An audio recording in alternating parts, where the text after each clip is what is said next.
যেটা বলেছিলাম সেটা কি মনে আছে? হ্যাঁ দাদু, আমি রাজি। আলহামদুলিল্লাহ। সব কিছুর অভিজ্ঞতার দরকার আছে। হ্যাঁ ভাই, আপনি একদম সঠিক কথা বলেছেন। আমি তো বুঝলাম না সমস্যাটা কি। তোমাকে বেশি বুঝতে হবে না।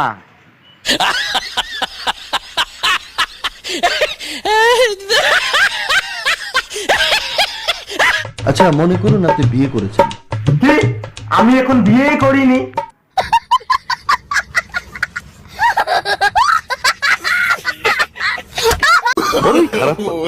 আপনারা দুজন খালি ঝগড়া করবেন। আমি কি বলছি শোনো, আপনারা দুজনে খুব ভালো মানুষ। আমি আপনার চাইতে অনেক বেশি খারাপ মানুষ। আরে না না, আমি আপনার চেয়ে অনেক বেশি খারাপ মানুষ। তার চাইতে অনেক বেশি খারাপ আমি।